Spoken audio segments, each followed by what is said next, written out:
Hi, VC. It's been a long time since I did a record update. I had a lot going on. I just finished my master's degree. So I've had a little bit of time in the last couple weeks, so I thought I would make a video before I leave Montreal. This will probably be the last video I do in Montreal as I'm moving out of here in the next about week and a half. But I did pick up some records. I made one final trip to my favorite record store here in the city, which is Out 33 Tour, which is probably the biggest record store in the city, and it's got a great selection of both alternative music, Japanese pressings of classic rock, great jazz section, pretty good classical section, not an amazing classical section. So I got some records from there, and I also, I was in New York City this past week, and I went to my favorite record store, period, that I've ever been to, and that is Academy Records on 18th Street. So I'm going to do the records from Out 33 Tour first. Got some stuff I've been meaning to pick up for a long time. This is Bauhaus in the Flat Field. This is one of the big major goth records from the 80s. This came out in 1980. Kind of followed up on the stuff that Joy Division did. This is, of course, a recent reissue. It is not an original pressing. It'd be nice to own an original pressing, but you can't get them all. Really awesome, dark, bleak gothic rock with some post-punk elements. It was during the time when post-punk was kind of bleeding over into goth rock. Bands like Joy Division, bands like The Cure were really at the forefront, and Bauhaus was another one of those. Time for two hardcore records. This is a split record between The Body and Full of Hell, and it's titled One Day You Will Ache Like I Ache. This is a split record, but it's not a split record in the sense where one band does one side of the record and another band does another. This is a collaborative record. They're both playing at the same time on this, and they do some original songs. Full of Hell are a power violence band. They're one of my favorite, just like crushingly heavy, fast, chaotic power violence bands. Probably one of the heaviest bands I listen to. So if you're into really, really heavy music, check out Full of Hell. And The Body are another really heavy band. I believe The Body, if I'm not mistaken, is a solo project. But The Body are a band that do a lot of experimental, sludgy, kind of experimental hard sludge metal. That's the way I would describe it. Their stuff is a little spacier, uses more electronics, a lot more atmosphere going on in The Body, and so you have Full of Hell, which handle all the kind of fast, relentless parts, and The Body provide a lot of the atmosphere on this record. It's a really cool combination. I adore this record. It's probably one of the best things I've listened to in a while. And I'm picking it up kind of late. This came out last year, and I just haven't got around to listening to it yet. There's too much good music to listen to. But I also got the very, very new Full of Hell record while I was at Out 33 Tour, and that's Full of Hell Trumpeting Ecstasy. This came out just, I think about a month ago. Really awesome cover art here. And of course, this is Full of Hell alone. This is their third full-length album. And it's just more of what I come to expect from them. Really, really great, pummeling, vicious, unrelenting power violence. The back cover art is really cool too. These guys always have awesome cover art. So yeah, if you're into heavy music, these two records are some of the best heavy records I think that have come out in a very long time. Now, changing things up, I also picked up two jazz records while I was at Out 33 Tour. I got two Music Matters releases, and I haven't bought a Music Matters record in a while, so I got Judgment by Andrew Hill. I was really impressed with the last Andrew Hill record I bought, which was Point of Departure, and also on Music Matters. That was on the 33 RPM series. So I wanted to hear more of his playing, so I picked this up, and I listened to it actually already, and it's really enjoyable, really great eclectic playing, and I also love any Blue Note record that Bobby Hutcherson plays on. I think his vibraphone playing is just awesome and out there. The other Music Matters release I got is Larry Young's Into Something. This again is a record I bought simply because I enjoyed another record that Music Matters put out by them. I really, really enjoyed Larry Young's Unity that I bought last year.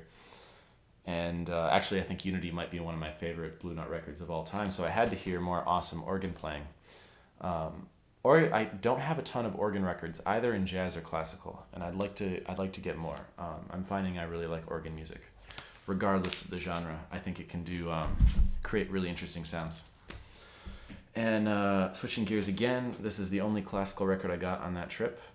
This is a Classic Records pressing reissue, a Classic Records reissue of what was originally a Vanguard record, kind of a slightly unknown label.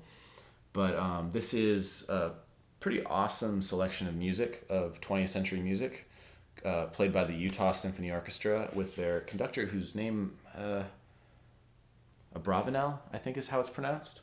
But they've done a lot of recordings, and Classic Records has reissued a lot of Abravanel Utah Symphony recordings.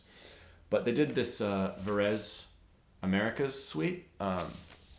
It's a really cool percussion-heavy classical piece.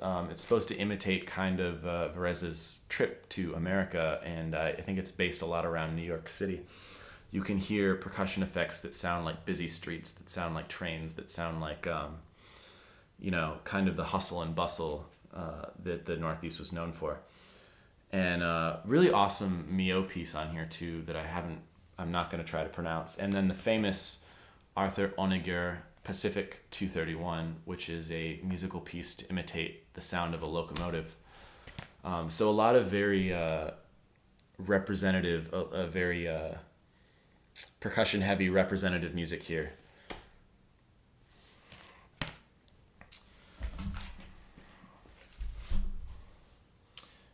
And so the other pile of records that I'm going to show you is from my trip to New York City. I was in New York City on Monday and Tuesday and early Wednesday this past week.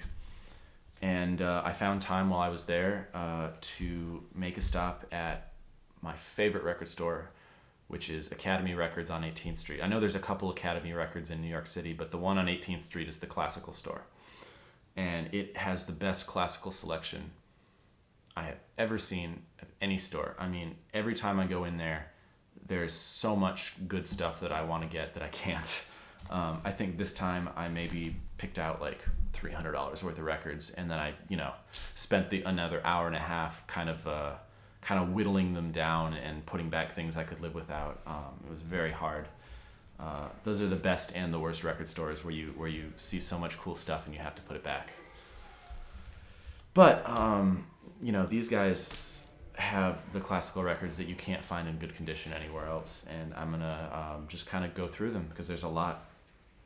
I have an original Mercury Living Presence maroon label, awesome sound. This is Samuel Barber's Medea Suite, and also his Capricorn Concerto for flute, oboe, and trumpet. Really great playing here by the Eastman Rochester Orchestra. Incredible sound. Very, very lifelike and dynamic sound. The string texture was just incredibly resonant and vivid and lifelike. I really felt like I was in the concert hall for this. Great playing by the soloists on the Capricorn Concerto. This I don't know the other soloist, but I know the oboist is Robert Sprenkle, and he was the professor of oboe at Eastman for I think like 50 to 60 years. I think he started in the 30s and retired in the 80s. He was there for a long time. So, yeah, really impressed with this, really happy I picked it up. And this, as much as I like that last record, I think this is probably my favorite grab of the entire trip. And this is RCA Living Stereo of Fritz Reiner and the Chicago Symphony Orchestra playing Debussy's La Mer and Strauss's Don Juan. And I just want to show you. Yes, it is an original shaded dog. The jacket's not in perfect condition. It has some seam splits, but the record is in beautiful shape. And I was blown away by the sound on this. Not so much by the sound on Don Juan, which got a little congested at times, but their recording of La Mer on side one is probably both the best sounding La Mer I've ever heard and the best played La Mer I ever have heard on record. I have the Munch Boston recording of Lemaire that on RCA Living Stereo that Analog Productions reissued, and that one does sound really good. But I honestly didn't think this would be as good because Charles Munch in Boston was known as a great conductor of French music. And Reiner was not. Reiner was more of a specialist of German music. That's why I thought the Don Juan side would be much better.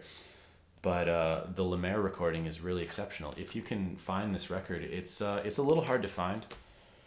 But if you run across it, definitely pick this up. I think it's stellar.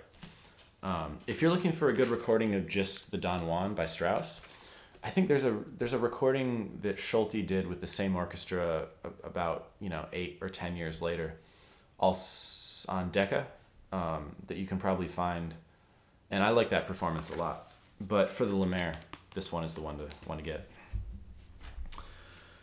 Got a EMI British pressing here of Elgar's Coronation Ode.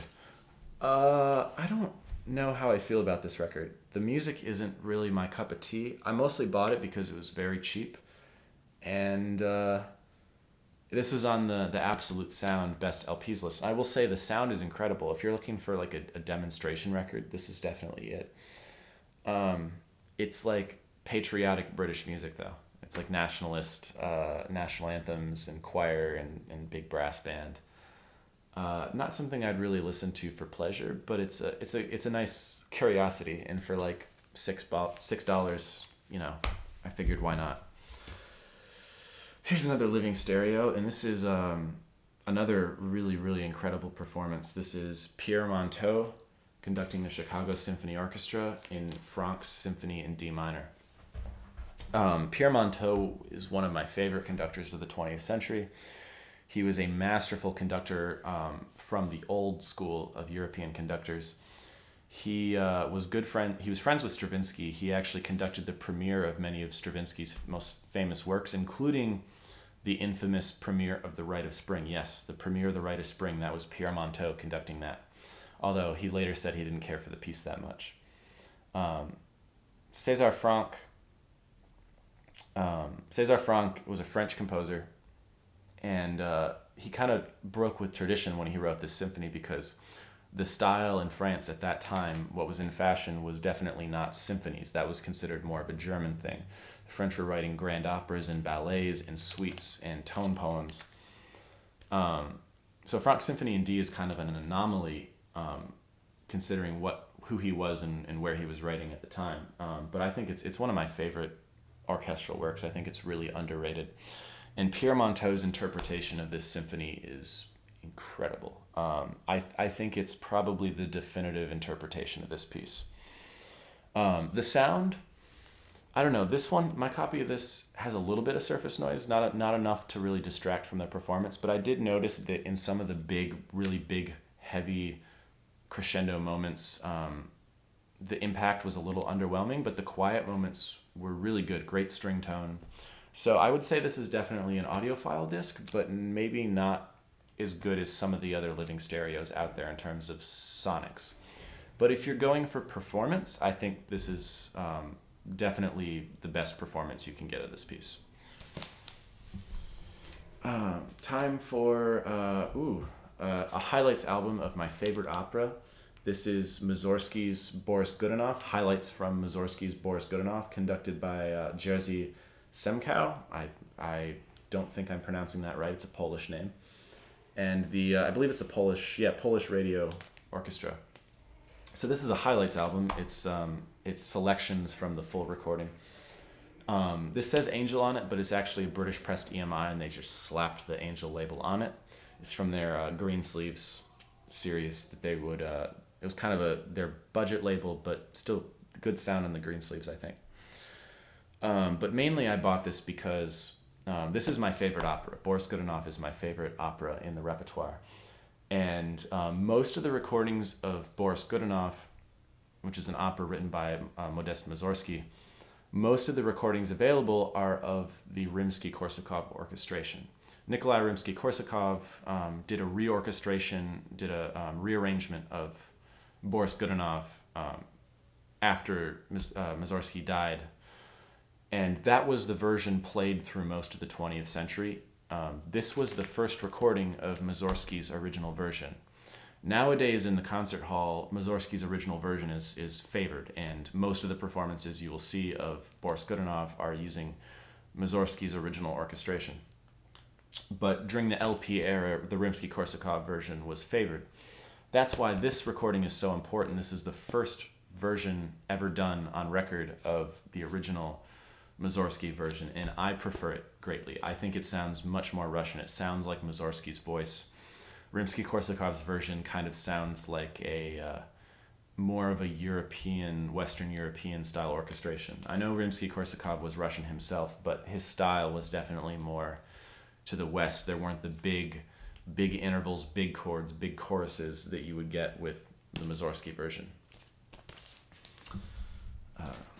Really great Decca narrow band here.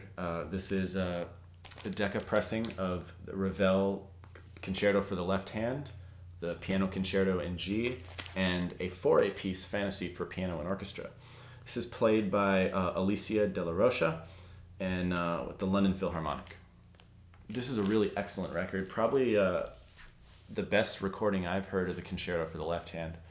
I have a lot of recordings of the Concerto in G that I really, really love. So I don't know if this is the best one of that. I really like the Bernstein recording where he plays and conducts from the piano on Columbia, but definitely the best recording of Concerto for the left hand. And the sonics on this record are really outstanding sonics on this record.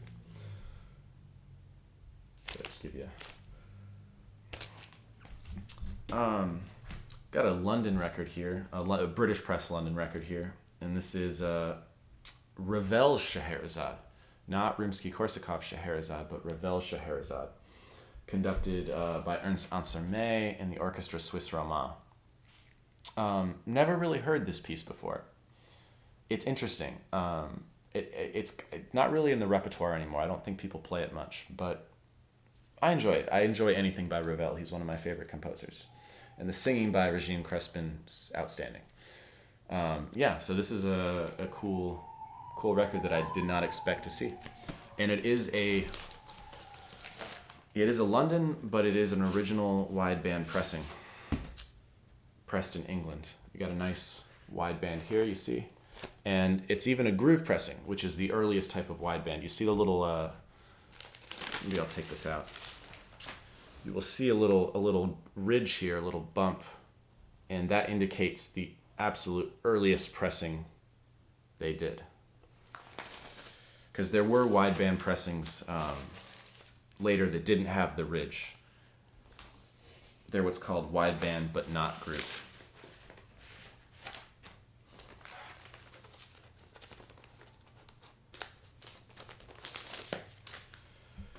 Another RCA Living Stereo here, an original shaded dog. This is the Schumann Piano Concerto, played by Arthur Rubinstein and the RCA Victor Symphony Orchestra, which was RCA's pickup freelance orchestra, made up mostly of players from New York Philharmonic. This is a great recording. Normally, I'm not a huge fan of Arthur Rubinstein recordings, both in terms of sonics and playing, because during the high fidelity era, Rubinstein was kind of a big name, and because he was a big name celebrity, the recordings he did were often kind of show-offy, and the piano was really, really high up in the mix. So a lot of Rubinstein recordings, especially the recordings he did of the Beethoven piano concertos, the piano is just way too loud in the mix. It's like this tiny orchestra in the back and this big giant piano sound. This one's balanced a little better, and he plays it quite well. Probably my favorite Schumann I think I've heard. I think I even like this a little better than the Van Cliburn version that I have at home. So yeah, great living stereo, original shaded dog, fantastic sound, really great sound. Picked up a great record from another one of my composers. This is Andrei Previn and the London Symphony Orchestra playing Shostakovich Symphony No. 6, and also Prokofiev's Lieutenant Kiji Suite. Nice view of that. This is on British pressed EMI. It was an import to the States, so they slapped the Odeon label because they're not allowed to use they weren't allowed to use the dog because RCA had that copyrighted in the United States. But this is a British pressed EMI, and like pretty much all of the Andre Previn London Symphony recordings on EMI, the sound is incredible. And I'm excited because Shostakovich Symphony 6 is kind of an underplayed symphony by Shostakovich. Isn't programmed much and isn't recorded much. I only have one other copy of the symphony, and I think that's a Leopold Tchaikovsky recording done on RCA, which is a great performance, but not good sound. I haven't listened to this yet, but I've listened to enough Andre Previn London recordings on EMI to know that this is going to have excellent sound, like really first-class sound. So I'm excited to listen to this. Here we have a record on the Argo label, pressed by Decca. This is Stravinsky's Pulcinella and the ballet suite Apollon Musaguet. I think I'm pronouncing that all right. Maybe not. But it's Neville Mariner and Academy of St. Martin in the Field. Pulcinella is a big oboe piece, so I have a few different copies of this piece, but not of this recording yet. And last, but certainly not least, I got a box set that I'd really never seen before, and this is Tchaikovsky's 6 Symphonies, conducted by Zuba Mehta in the Los Angeles Philharmonic on British Pressed London. I of course have tons of recordings of Symphony 4, Symphony 5, and Symphony 6 by Tchaikovsky because those are the big ones. Don't have any recordings of 1 or 2, and I think I only have one recording of Symphony number 3, but I remember it was kind of noisy, so it's interesting. The first 3 Tchaikovsky symphonies aren't played very much. They're kind of considered inferior to number 4, number 5, and number 6. But I remember listening to them before and liking them. They're not as grand as his later work, but they're quite good. So I'm excited to own finally the first 3 symphonies, and of course this is on London Decca. It's going to have great sound. And the Zubin Mehta Los Angeles recordings are always really good sounding. I have quite a few Zubin Mehta's recordings with Los Angeles on Decca, and they're really stellar. So that was it. Thanks, VC. The next video I do for you will probably be in Austin. I like to do some Gimme 10 videos this summer on some different genres. But until then, have a good one.